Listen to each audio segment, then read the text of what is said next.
Good evening. I am Earl Butch Graves, Jr., the CEO of Black Enterprise, the #1 Black digital media brand. Welcome to our first ever Black Enterprise Wealth Building Dads Forum. The theme of this conversation is obviously germane to the Black Enterprise Wealth for Life mission of closing America's racial wealth gap for African Americans. Also for me, it is even more deeply personal.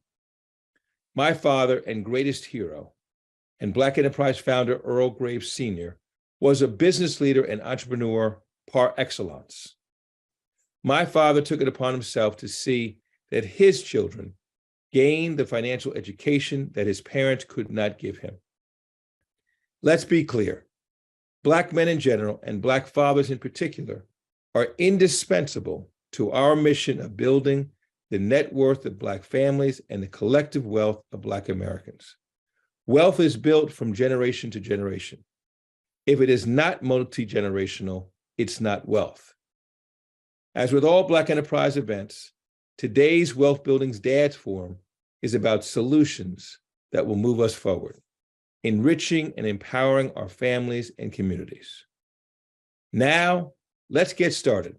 As our moderator, Black Enterprise Senior Vice President and Executive Editor, Alfred Edmond Jr., kicks off our conversation with young Black fathers, Ross Mack of Mackonomics, and Flourish Creative Director, Enitan Berriola II.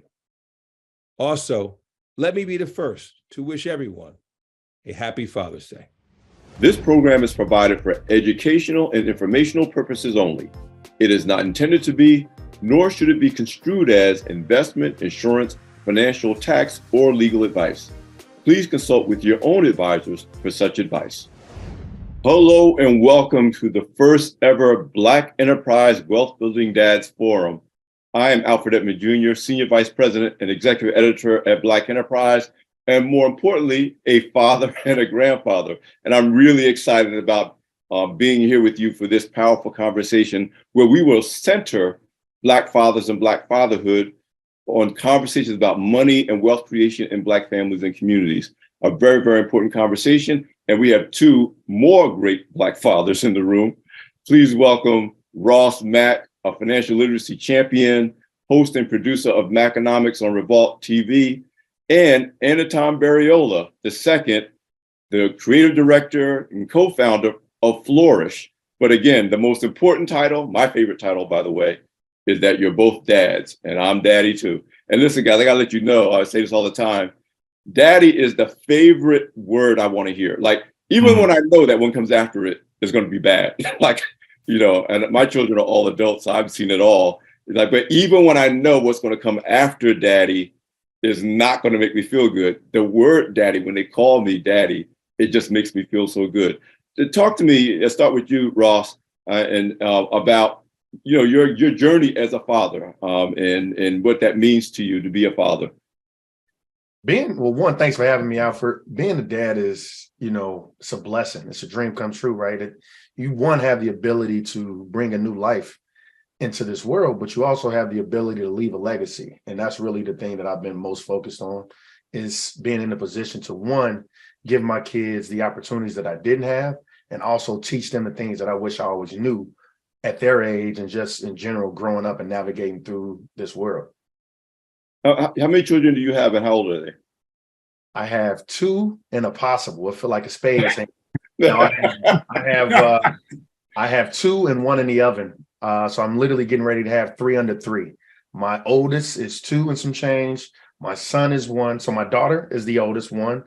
She's 2 and some change. My son is 1. And then the new baby in the stomach will be here August 23rd. All right. Enitan, tell me about your fatherhood journey. Well, first of all, thank you for having me, and congratulations to you, brother, on the bun in the oven.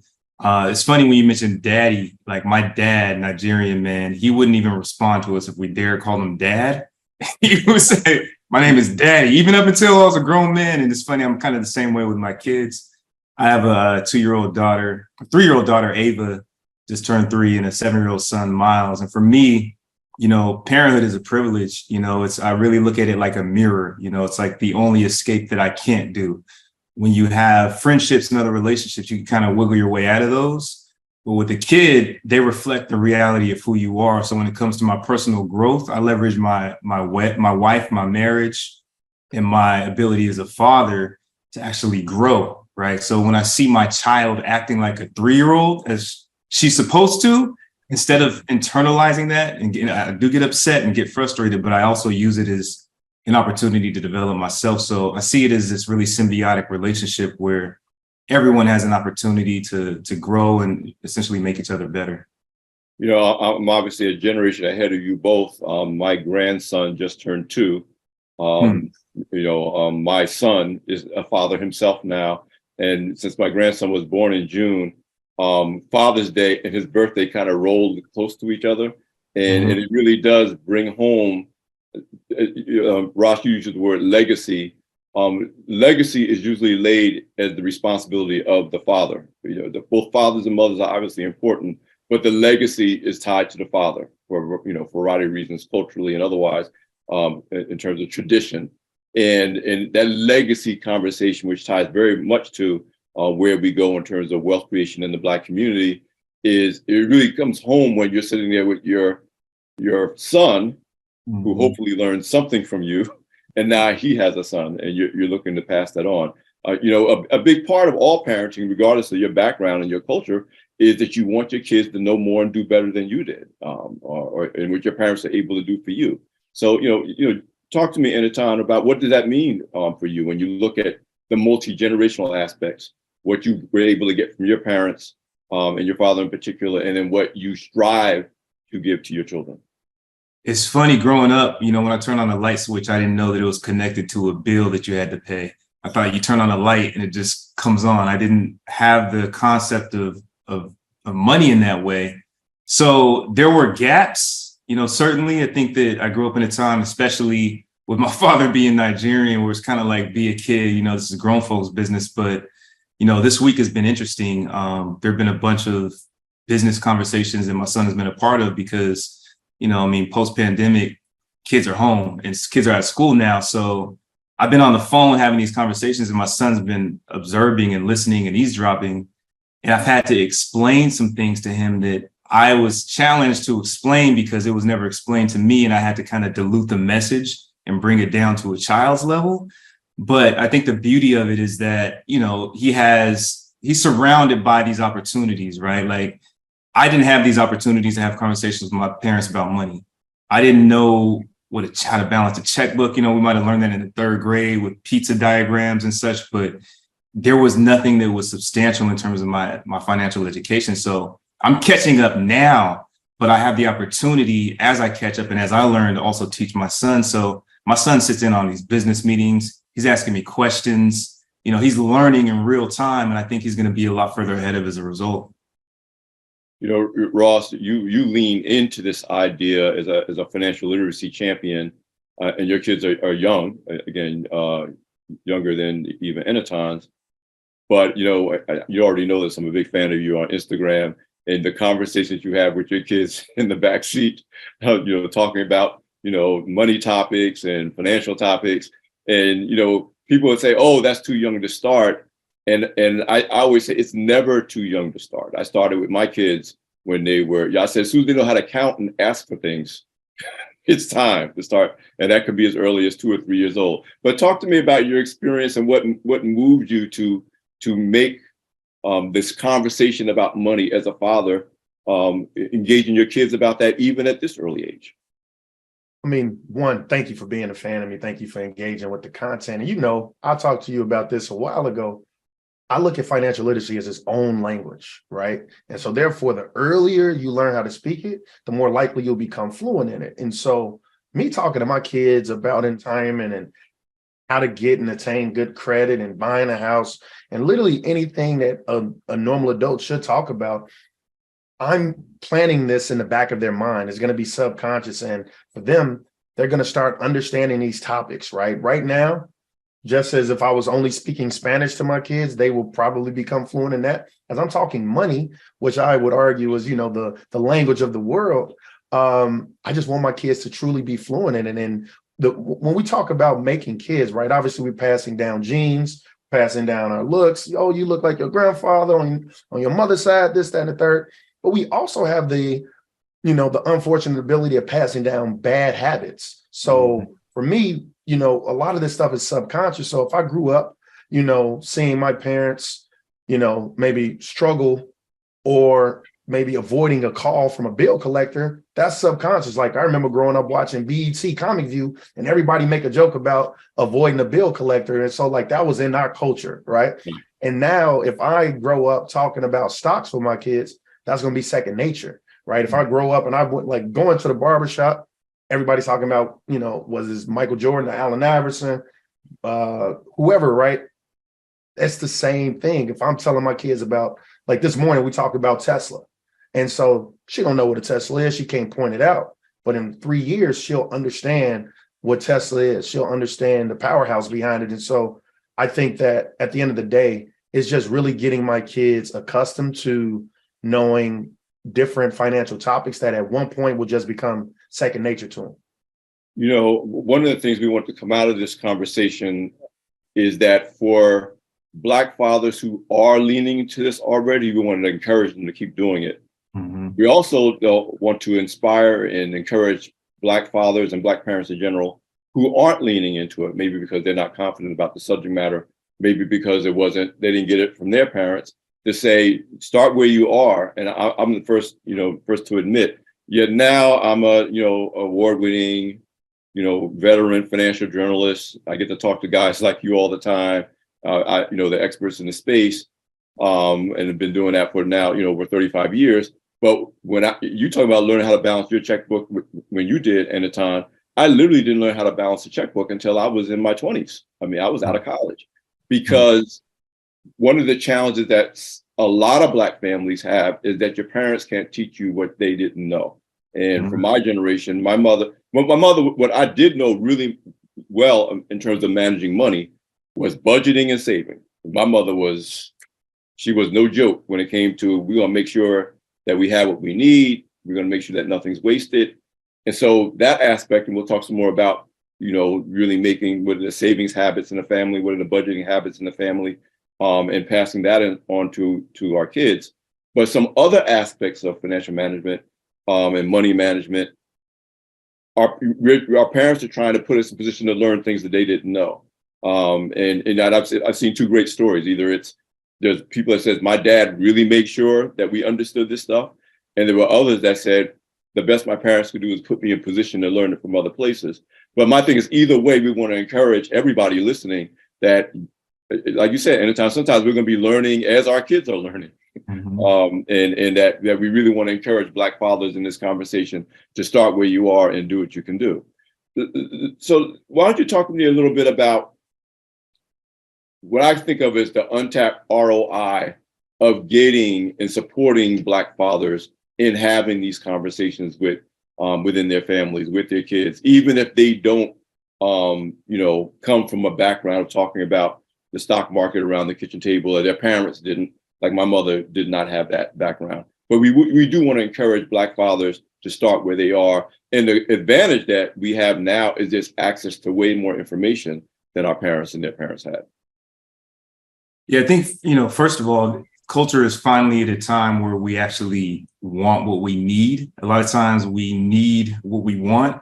So when you think about the environment, right, like there's EYL, there's all this financial literacy, there's this kind of creator economy, and there's this desire and this need for us to kind of get what we actually desire. So you think about the mental health and mental wellness space, you think about men going to therapy and talking about therapy and being inviting and welcoming about talking about their feelings and talking about toxic masculinity.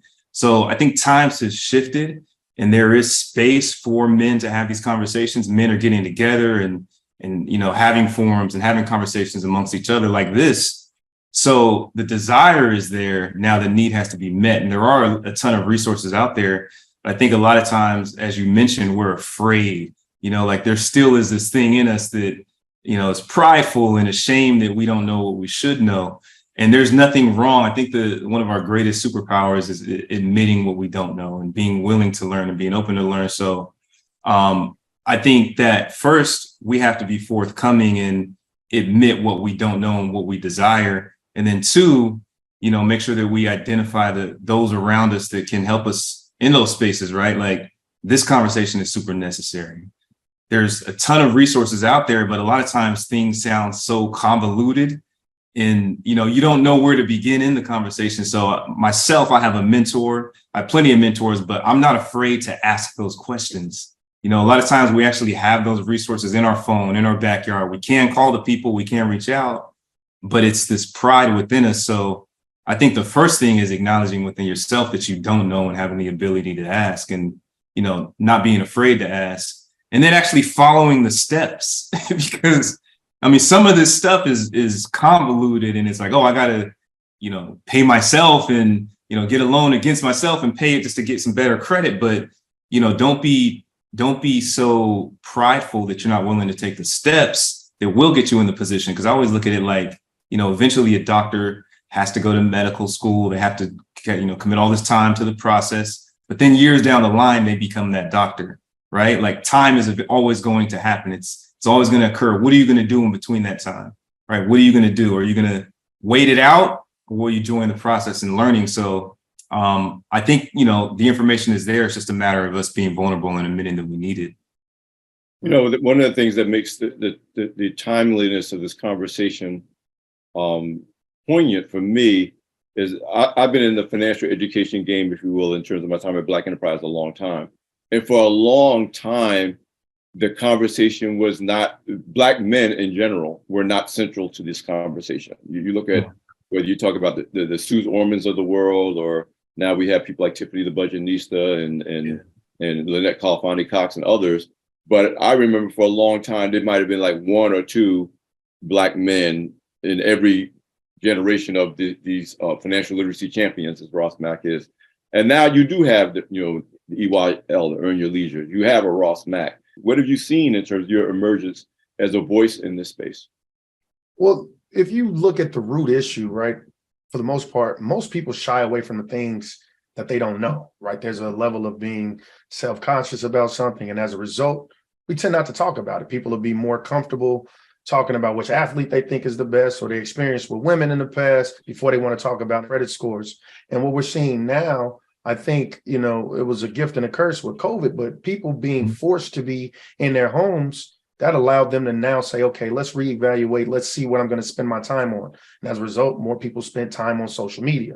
And as a result, more people, came out and started saying, okay, let me be a little more forthcoming with some of my money practices and my financial literacy. And so I think men, because, Black culture is at the root of everything. And now if we're saying it in our culture, that it's okay to start talking about money. If you got some artists like a Jay-Z putting out a whole financial literacy album, so to speak, with 444, it's like, okay, with the Nipsey Hussles of the world. And it's like now people are starting to want to have that conversation. And I think it's important, right? I think the greatest teacher is not experience, it's exposure, right? Like everybody say like, it's like, oh, you got to touch the stove to know it was hot, right? But I think you need to even be in the room to know that there is a stove. And I think now we have the ability to be in rooms, whether we're in it physically or virtually, right? Or digitally. I think now there's a new renaissance that people are being able to take a part of. And that's Black educators saying, okay, we're going to talk about this. And now we have an audience that's more receptive to it. Because I think there's been just a paradigm shift in people saying, okay, I now want to know the things that were effectively kept from me or kept from my ancestors, right? I think as a parent, and I think it's so important, we love to give our kids the things we didn't have, right? If you grew up bummy, all right, I want my kids to have some Gucci. I want them to have that Louis Woo. But I like to I urge people and challenge them to teach them what you didn't know more so than give them what you didn't have. And so teaching them what you didn't know is having that conversation. Well, look, man, I messed up my credit. I want to make sure you didn't mess up yours. I was late to investing. I want to make sure you start knowing about that earlier. And so that's how I think that people are becoming more receptive to it. You're speaking right into why this conversation is important, particularly in terms of what Black fathers can do and what we want them to leave them feeling encouraged and empowered to do. And for a lot of it is just being willing to start to have those conversations again with your wife or your spouse or your partner, with other people in the family, certainly with your children, because we are talking about legacy building. I know that I came up playing catch up by the time I was in my 20s. But I was challenged to say, once I know what I didn't know, what do I want my kids to know? I think one of you just talked about it with your parents or your perception of how the light bill gets paid. I remember deciding when my kids were around 8 or, the oldest was like 8 or 9. Listen, we're going to go through the family budget and you're going to know. Yeah. This is how the light bill gets paid. This is how the cable bill gets paid. This is because it not only creates a foundation of financial education for your kids, but it also helps them to really feel, I found out by experience, I didn't know this was going to happen. They felt more empowered when they realized it wasn't just magic. They could connect the dot between mommy and daddy going to work, mommy and daddy getting a promotion or a raise. They could understand, like you said, Ross, even from a very, very early age, how does these dots all connect? And as a result, for example, when my oldest daughter graduated from college, she had an amazing credit score because she kind of knew going into this process, what makes up the credit score. So I'd like each of you to talk about what are some things that you would invite Black fathers to do. I'll start off at one of my 2 family reunions that I go to on a regular basis on both sides of the family. One of them, they make a financial conversation part of the family reunion discussion, where everybody from the toddlers to the great grandparents it's not about necessarily telling people about where they're putting their money, what they're doing, because people can get sensitive about that. But now it's a natural conversation to talk about, buying your first home and saving for retirement, as every generation of the family at the family reunion at a different stage of their lives. And they're talking about, well, this is the things that I'm dealing with now. These are the things that I'm thinking about now. And as a result, it's just a natural conversation, as opposed to, as I think one of you guys said, you don't talk grown folks business. You don't need to be in my business. So talk to me about some ways that Black fathers can really encourage just having the dialogue, having the conversations at family barbecues, at the barbershop, at family reunions, just around the kitchen table, when you're talking to people that you have influence over as a father.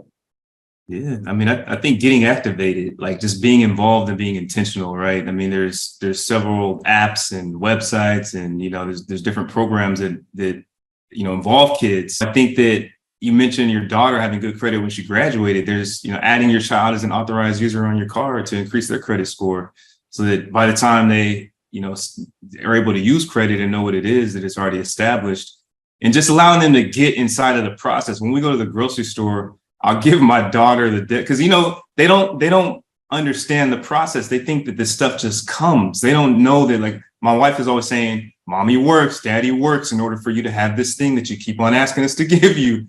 So when we go to the store, I allow my son or my daughter to literally tap the debit card on, hold it over the little thing, the reader, so that they can understand that there's an exchange that happens. There's something that occurs for us to be able to receive these products, right? It's not just this magic. So we get them involved in the process. A lot of the conversation kind of goes over their head, but we try to bring it down to these very rudimentary kind of elements where it's like, we'll get cash and we'll show them the dollar, even though it may be obsolete soon, but we'll show them money in this physical tender so that they can be accustomed to knowing that this is the thing that gets us the stuff that we desire, right? It's not just, poof and gone. So I think just kind of getting your hands in there and being unafraid to kind of, be childlike about it and have fun about it. Because, money can be intimidating as an adult, but you want your child to not just be comfortable with it, but be confident about it as well. Well, I find, and Ross, I, with your experience with your children, I think you'd agree, we say that it's complex, and maybe on some levels it is, but when you start planting those seeds early, I found out that my kids was understanding a lot more than I thought they did. Because, like you said, they're also getting exposure to other things, to other sources. We know all of the information that's flowing around them. And I always tell people, as opposed to saying it's too deep for them to understand, plant the seed and let it bloom when it blooms. And let them get it when they get it. And I suspect, Ross, that's a big part of your point about creating a sense of literacy, just like you, as you were speaking a language. Yeah, maybe I don't know what, dog in Spanish means when I hear it, but if I hear it enough times, at some point I'm going to know when my daddy says dog in Spanish. I don't know what dog is in Spanish, so. Perro. Huh? I think it's perro. Okay, well, when I hear that word, if I hear it enough times in the right context, I'm going to know what it is. And so, I mean, talk to me about, again, it's never really too early to start having the conversation. They don't need to get it right in the moment. I love the way you said it, right? Like, at the end of the day, the root of all financial literacy is to spend less than you make. Yes. Right? The root, precisely. And so if that's the case, you have the ability to start training your children to think that way early on with giving them allowance. I think it's important to just give them real world understandings of how money works. And I think it's important to continue to have those conversations, right? Like, what people don't understand is our kids do any and everything we do. If you sit and you curse, your kid gonna curse, right? If you sitting there, if you are bad with money, your kids are gonna be bad with money. And so what you got to understand is that they literally are sponges and they're soaking up all this. They are blank slate.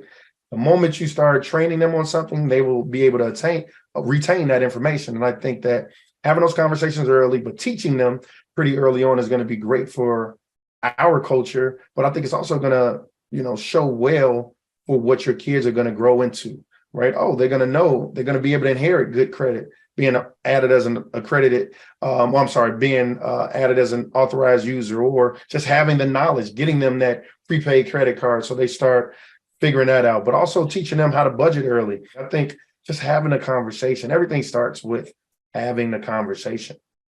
When my oldest, go ahead. Yeah, I just want to say, as far as your kids doing what they see and being involved with what they see, that's true. My son is like a Flourish evangelist. He was telling the babysitter, like, he'll tell anybody that he knows, like, oh, my dad, he does Black brands. You should check out his website. And even this Black Wealth sweatshirt, the creator of it on Flourish, her name is LaShawn Holland. And I'm so impressed with her. She teaches her children, she teaches financial advice, and her kids are young, but I asked them for advice. I met them through an artist that I collect, but I asked them for advice financially, and they're significantly younger than me because of what she and her husband did for them when they were young. So there is proof in the pudding when you bring your kids up under this money theory and you're unafraid and, you're almost, vigilant about it, right? And aggressive about it, it'll pay off certainly. Yeah, my kids had the advantage of growing up, as we call them, BE kids, when your parents work at Black Enterprise and you end up, again, exposed, even if I wasn't leaning in, they were getting exposed anyway. I remember when and this goes to the point of giving them real life experience with money. When my oldest was around 12 and she made up her mind she wanted some Air Jordans. And, we're like the mother and dad, like, you got Air Jordan money. But instead of just saying, no, you can't have Air Jordans, we said to her, listen, you can have Air Jordans, but if you save up for half, to Ross's point, she had an allowance, you save up for half, we'll match your half and we'll get you these Air Jordans. So now she's invested and she's understanding saving, and she's pricing out where now she cares about what it's going to cost because she's trying to figure out how long she has to go to save this money. So she's looking at what's the prices that she can, get this at. Ultimately, what she decided was, you know what? Just get me some nice Nikes, because then she started realizing they're going to take up, even half of the price of the Air Jordans is going to take up all my money. And a light flip switched, because she was realizing when I'm spending my parents' money, there's a different thing than spending my own money. And it really laid a foundation of financial responsibility and really managing her funds and deciding what she really wanted versus what she thought she might want. In a way that me just lecturing her about, what do you mean you want Air Jordans? You ain't got no Air Jordans money. And so this whole idea of as fathers looking for ways to integrate lessons about money and credit into the natural being a father and giving lessons to your kids that they can remember for themselves, as opposed to being told either yes to everything, which makes them think, it's magic, or no to everything, which in some ways can be even worse in terms of, well, what kids end up doing in adulthood when they feel like they were deprived their whole life, and they do overindulge as adults and overspend and make poor financial decisions. So talk to me about things that you think or you would recommend that Black fathers do to really champion not only the financial education of their children, but the financial education of multiple generations, because obviously their children are going to talk to their children, they're going to talk to their children. Start a business. I mean, I'm actually sitting at my son's desk. The sign behind me is St. Miles, CEO. That's his sign. He's the CEO of the company that we started. And, his name is Miles and my co-founder's son's name is Saint. So together it's St. Miles, a creative agency that, of course, I work for my son in that regard. But, we're starting something for him that is going to benefit him in the long run. And he knows about that as well. He's not too, knowledgeable of what it is, but he knows that he has a business. And the art that you see around me, it belongs to my children. His room is full of some incredible artists, and he knows that, aside from growing up in front of these pieces and, receiving the benefit that art gives you, and being inspired by these pieces and the narrative behind them, he also knows that it's an asset. And he knows that, there's equity in it, and it increases over time. And as a matter of fact, all the pieces that we have increased since we purchased them. So he's there. The kids are aware that the things around them, there's benefit to that in the long run. And we're intentional about everything that we do, and we do it for them, and we communicate that to them. So I think there's opportunity. A lot of times, we think that we just kind of have to do it all ourselves, and we have to hustle and grind and grit for the kids and all that, but you can let your money work for you and your kids at the same time, and then be mindful about educating them about that in that process. Whatever it is, once you realize that you're not supposed to be just saving to buy possessions like a shoe or a car, but wealth building is about acquiring assets, leveraging whatever resource you have to acquire assets. Flicking that switch, which is very important. You're talking about ownership, whether you're talking about ownership of a business or ownership of financial assets, you're still talking about ownership. And so I am really, compelled by what both of you are saying about sooner or later or sooner rather than later, you want to start exploring the idea of ownership with your kids. Talk to me as we kind of get into the nitty gritty of the wealth building agenda. The tagline for Black Enterprise is wealth for life. How important it is the role of Black fathers in not only what they are doing in their own families, their own children, but in terms of the leadership of Black men in communities, whether you're talking about barbershops, churches, because the truth is, as Black fathers, we often have to have realms of influence that go beyond the children that may be in our own households. Yeah, man. My Black fathers raised me, man. I had my own, before he transitioned, an incredible grandfather. I come from a lineage of incredible Black fathers, and I'm indebted. I think about where I am today, and there's just it's not possible. Add you to the list. There have been people who poured into me and saw something in me, and it often takes that for you to see it in yourself. It may be plain as day to the world, but until somebody tells you who you are, it may be hard for you to accept who you are. But I think that, collectively, we do have to take it outside of the house. We're in a communal mindset. I think culture has kind of converged to community these days. That's a new operative word, right? And people aren't really talking about culture, this, me, this. It's about community now. And I think it's important when you talk about the lack of fathers that are in communities and participating in communities, those who didn't have a father growing up or didn't know their father growing up. It seems to me that times have shifted, and those are the ones that are taking initiative and having kids and making sure that they're present and showing up for the games and kind of like improving the model as we should do. But it's important to take it beyond your own family. It's important to have mentees and to engage in young kids. I'm headed to Steve Harvey's camp next week, right after being away from my kids for a whole week, producing a program for Black entrepreneurs. So it's important to have that intentionality, because those are the people that are going to be helping raise your kids.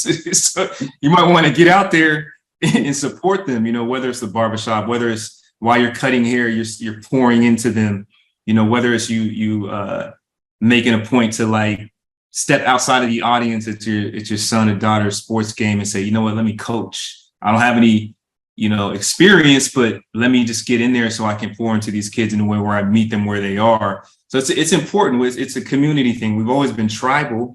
We've always, that's kind of historic, right? And traditional for us. So I think it's naturally in us. It's just a matter of really being intentional about it. Ross, you're a living representative of going beyond your family to champion financial literacy and financial education. What does it mean to you? And how does it motivate you as a media personality, a media producer in this space to know that you are reaching people who maybe they grow up in households where they don't have parents who know this stuff, or maybe they don't have a father in the household that's going to teach them this stuff. But because of platforms like Maconomics, they do have someone, they have Ross Mac that can tell them some of the things that their parents wish they could have told them, and they can't.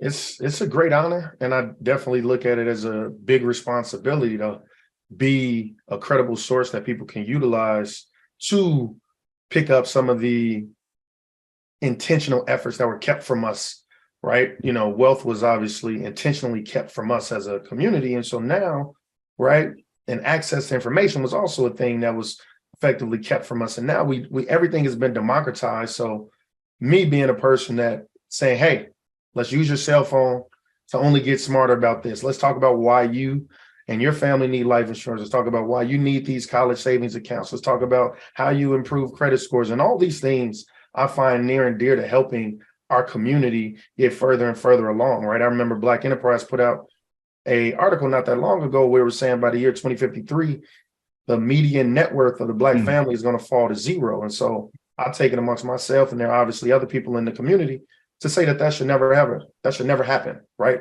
How are we going to rectify that? How do we alter that? And it all starts with financial literacy. It all starts with having good father figures, right? There's a study, people that come from two family households or have a father figure in their life are going to do better than those without. And so now, how do we continue to make that, how do we continue to create and build that legacy for everyone in our community, right? Knowledge is something that is going to continue to empower us to only get smarter, make more money, live longer, everything. You're making a really important point, and obviously it's a big part of the Black Enterprise mission. It is important for Black fathers, and this goes to whatever, shame about what we don't know or what we think we should have known, and we can't admit that we don't know. It's important that if there's a lack of understanding, a lack of access to information, it wasn't because of us, something intrinsically wrong with Black fathers or Black people, that there was an absolute intentionality around keeping us away from financial information, both legal, whether you talk about things like redlining in the real estate business, and de facto.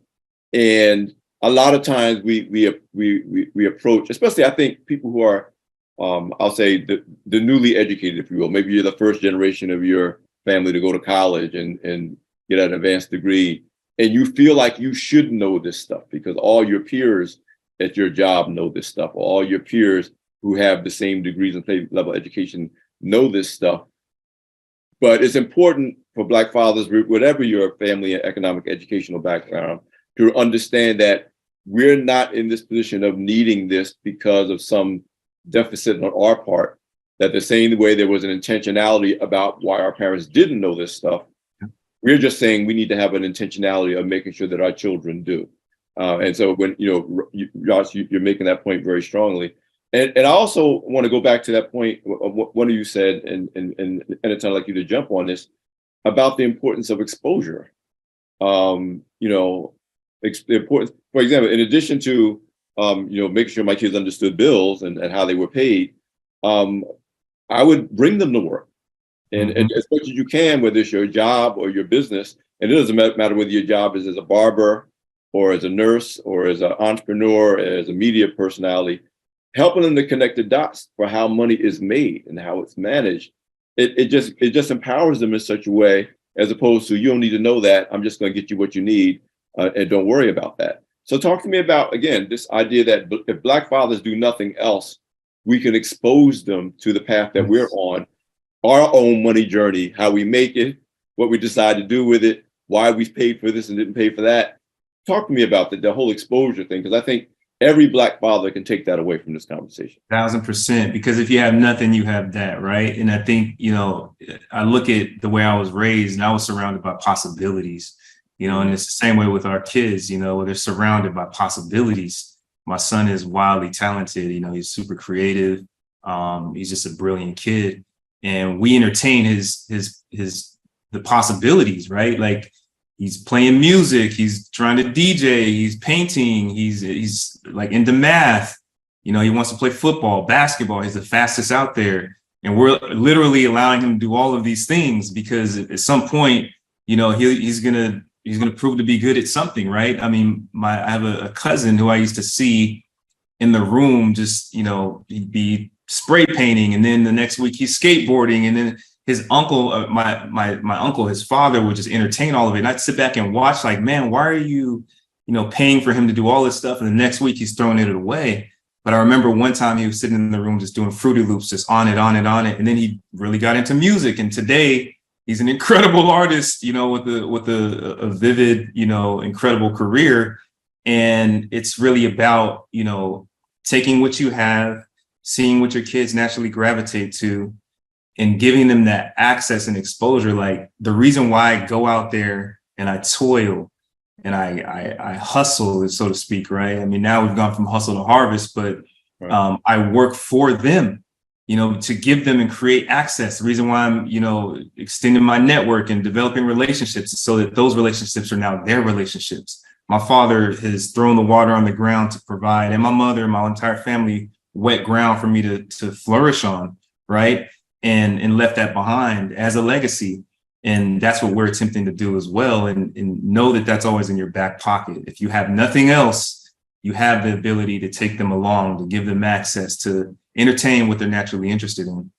And Ross, one of the most empowering things we can give to our kids is the confidence that they can make and manage money in ways that they can achieve their own dreams and exercise options. And part of that is teaching them to think both in terms of ownership, money management, and entrepreneurship. And I use my son as an example. Like you in the time, he knew he was really into music and production since he was 13. But he now, as a grown man, approaches that as a business. He knows marketing, he knows merch, so once it's about changing the lens, that whatever they choose to do for a living, if you can put it in the lens of money management, entrepreneurship, ownership, wealth creation, then we know that you can make money in any number of ways to get to that path without necessarily saying, I got to be a doctor or a lawyer or a banker. So Ross, as we come down to the close of this conversation, I do want to return to this idea of planting the seeds in our children's minds and in our families' minds around ownership, asset accumulation, because no matter what they choose to do with their lives, that lens will pay off. Yeah, at the end of the day, as long as we continue to pour into our kids, they're going to be confident in every asset of their life, right? Or every aspect of their life, whether that's sports or, eventually whatever their career path is. I think the greatest thing we could give them is options, and give them, time and love by pouring into them, and everything else is going to follow suit. And so, just how you're, allowing your kid to play every sport known to man and any form of creativity, I love that, because that's going to give them that inherent confidence when it comes to every other aspect in their life. The idea is teaching them and talking to them that, one, it's important to own assets, but now you telling them, once again, like I've come back to a point when I said earlier, it's about, being an owner rather than just a consumer. We use every major company, we interact with them in some facet or another, right? So I think teaching our kids how the world works is very important. But, not just that, right? Helping them, because that's now going to help them have different conversations with their friends, right? I think a person, when they don't have much to talk about, they just revert to, the same old sports talk or girl talk. Oh, you make a great point when I think about all of my kids, because you're right. It's not always the top-down parent to child. it's peer. And you're right. Now because of hip hop and the conversations about money and ownership in hip hop and in the hip hop community, you got a Gen X, a millennial, and Gen Z generation that's totally leaning into ownership in a way that the previous generations didn't. And so you're right. It's not just what we do as fathers as a kind of a top down to kids. It's also the influence that our kids, the future generations, have on each other. So maybe that kid that doesn't have a father that's talking about the Dow Jones Industrial Average still gets it because of the influence your kid. And that's what we're talking about, the power that Black fathers can have on the entire culture.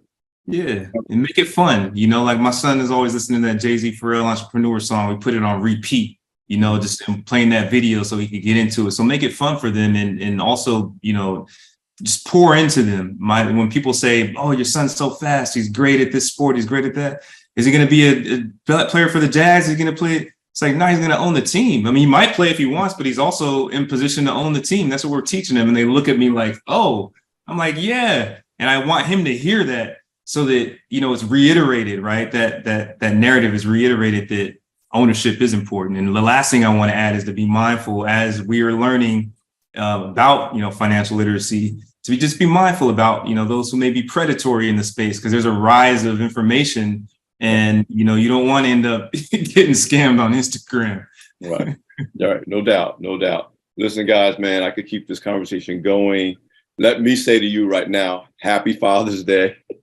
Likewise. Thank you guys for again, doing what you do, pouring into others. I know we're going to bless a lot of fathers, a lot of families, a lot of mothers as we, have this conversation. Thank you for joining me, Alfred Edmond Jr. This is Ross Mack of Macconomics, Anton Barriola of Flourish, and more importantly, all Black fathers for this Wealth Building Dads Forum. Thanks for listening. Thank you for having us. Appreciate you having us, sir. Happy Father's Day. Ross and Anton, thanks again so much for joining us for this first ever Wealth Building Dads Forum. And a big thanks to our sponsor, Prudential. If you enjoyed this forum, don't forget to share it on social media using the hashtag BeWealthDads. Remember, you have access to this compelling conversation on demand for the next 30 days. Finally, don't forget to tell the men in your lives about Black Men Excel, the #1 conference celebrating Black men on October 11th through 13th, 2023 at the JW Marriott Turnberry Resort and Spa in Florida. Happy Father's Day.